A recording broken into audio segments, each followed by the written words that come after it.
नमस्कार. आपण ऐकत आहात श्री ब्रह्मचैतन्य महाराज गोंदवलेकर यांची प्रवचने.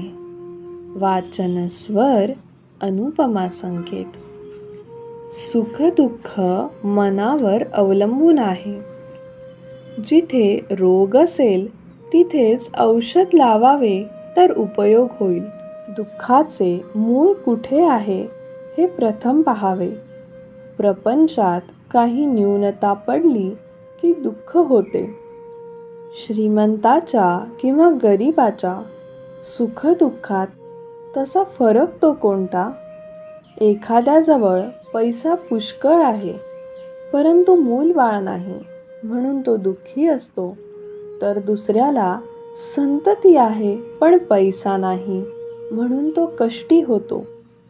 तिसऱ्याला संतती, संपत्ती वगैरे सर्व आहे, पोटदुखीच्या विकाराने तो बेजार आहे. एकंदरीत सुखदुःखे कोणालाही सुटली नाहीत.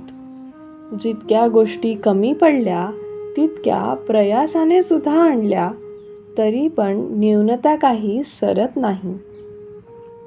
दुःखावर आपण वर उपाय करतो, परंतु आपल्या दुःखाच्या मुळाशी आपले मनच आहे हे नाही आपल्या ध्यानात येत. खरोखरच सुखदुःख हे वस्तूत नसून आपल्या मनस्थितीवर अवलंबून आहे. वस्तू चोरीला गेली की त्यावेळी झोपेत आनंदात होता, पण जागे झाल्यावर वस्तू गेल्याचे समजल्यावर दुःखी झाला. म्हणजे दुःखी होते ते मन.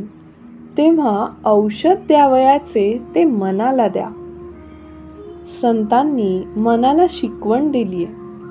आजवर आम्ही विषय सुख सख्या मुलाप्रमाणे भोगले आणि परमार्थ सावत्र मुलासारखा केला.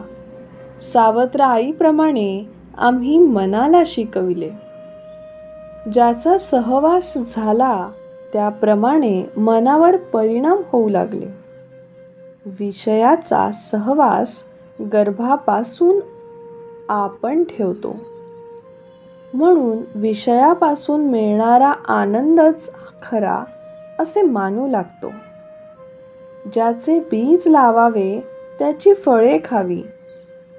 आपण विषयाचे बी पेरतो आणि विषयाची फळे सुखदायक आहेत म्हणून मग शोक करतो. याला काय करावे? व्यापारी दरवर्षी आढावा घेतात, त्याप्रमाणे माझे विषय किती कमी झाले हे आपण पाहावे. जितकी प्रपंचाकरिता तळमळ करतो तितकी भगवंताकरिता करावी. प्रपंचातल्या अनुकूल परिस्थितीपेक्षा प्रतिकूल परिस्थिती हीच परमार्थाला जास्त उपकारक आहे. परमार्थ हा परिस्थितीवर, श्रीमंती गरिबीवर, रोगी निरुपयोगीपणावर वगैरे कशावरही अवलंबून नाही. मनाची स्वस्थता, अंतशुद्धता, आचरणाची पवित्रता यावर तो अवलंबून आहे. प्रपंचातल्या सोयी आणि गैरसोयी या दोन्ही परमार्थाच्या आड येतात. आपण रस्त्यातून चाललो असताना एखादे अत्तराचे दुकान पाहून थांबलो किंवा काही मिरच्यांचे दुकान पाहून थांबलो काय? रस्ता चालण्याच्या दृष्टीने दोन्ही घातकच ठरतात. प्रपंच मुळात चांगलाही नाही आणि वाईटही नाही. आपण आपली आसक्ती त्यात कालवतो म्हणून आपल्याला तो सुखी आणि दुःखी बनवत असतो.